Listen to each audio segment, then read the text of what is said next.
In the fractured world of Death Stranding, where the living teeter on the edge of isolation and despair, few stories resonate as deeply as of the junk dealer and the chiral artist. This is the side quest that made me understand the deep messaging the game has, and it made me realize just why I love this game. Pour yourself something good to drink, have a snack, and let me tell you the story of the junk dealer and the chiral artist. 5 years before Sam Bridges would come into his life, the man who would become known as the junk dealer was a far cry from the humble repairman he would later become. He had been swept up in a gang, a group of scavengers who thrived in the chaos of the Death Stranding, exploiting the vulnerable and preying on the weak. In one horrific episode, the gang descended upon a family, a mother, a father, and their daughter, the young girl who would grow up to be the chiral artist. That night was a turning point. The junk dealer, still just a boy himself, watched in horror as his gang destroyed the family's life. Overcome with guilt and terror, he broke free of the gang's grip and fled, saving the girl in the process. But salvation is never simple. The pair stumbled upon a woman who took pity on the orphan girl, but turned the boy away. To her, he was just as guilty as the gang he had escaped from. The rejection cut deep, and both the boy and the girl buried the night's horrors deep within their minds, suppressing the trauma as they tried to survive in a crumbling world. Years passed. The boy grew into a man and retreated into solitude, setting up a prepper shelter on the outskirts of South Knot City. He found solace in fixing things, machines, devices, remnants of a world long gone. Repairing broken objects felt like redemption, a way to piece together what he could not mend in himself. He became a lifeline for the people around him, though he remained guarded, his demeanor shy and introspective. Among his many clients was the chiral artist, now an adult living in South Knot City. Neither recognized the other.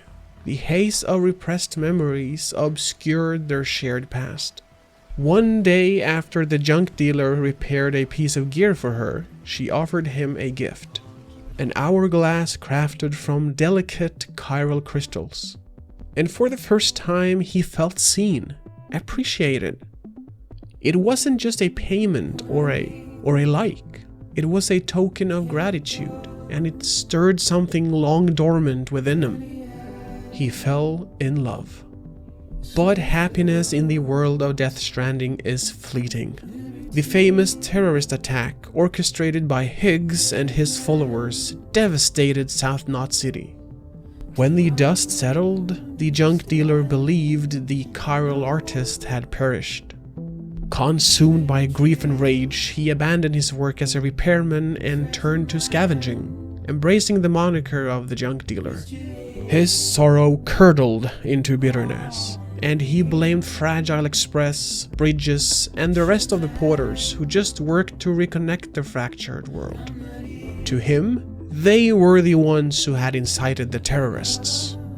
By the time Sam Bridges arrived at his shelter, the junk dealer had become a hardened, untrusting man. He issued Sam dangerous, near impossible delivery requests, driven more by spite than necessity.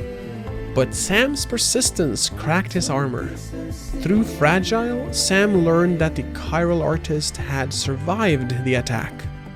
Armed with this revelation, Sam informed the junk dealer and offered him a sliver of hope he thought he'd lost forever. Desperate yet hesitant, the junk dealer crafted a message and placed it inside the chiral hourglass the chiral artist had once gifted him. He handed it to Sam, entrusting him with the delicate task of delivering it. The hourglass was more than just an object. It was a bridge to the past, a fragile symbol of the connection he longed to restore. Sam delivered the message, and soon after, the chiral artist decided she wanted to go to see the junk dealer. Then the long and hard walk began for Sam. With the chiral artist on his back, he made his way towards the junk dealer, determined to reform a connection that has been broken for far too long. Their reunion was raw and emotional. The chiral artist proposed to him on the spot, and through the chiral network, a priest officiated their marriage. It seemed for a moment that they had found their way back to each other. But old wounds do not heal so easily. Their life together grew strained, the shadows of their past looming over them. Unable to reconcile their differences, the chiral artist returned to live with her adoptive mother. It was only then that the truth of their shared history began to surface. Because you see, through trauma, their shared past was lost in their memories. The adoptive mother, seeing the pain in both of them, finally revealed the events of that fateful night 5 years prior. She told them of the boy who had saved the girl, and the memories they had buried came rushing back. Faced with the full weight of their history, the junk dealer and the chiral artist found a new understanding of each other. They forgave themselves and each other for the pain they had endured and inflicted. With this newfound clarity, they chose to marry again. This time, not as two broken individuals clinging to a fleeting connection, but as partners determined to rebuild their lives together. Their story is a microcosm of Death Stranding itself. A tale of broken people in a broken world just trying to reconnect and find purpose amidst of all the chaos. The junk dealer and the chiral artist reminds us that redemption isn't always easy, and healing is never linear. But in a world where connections are as fragile as an hourglass made out of chiral crystals, sometimes the effort to reach out is what matters the most.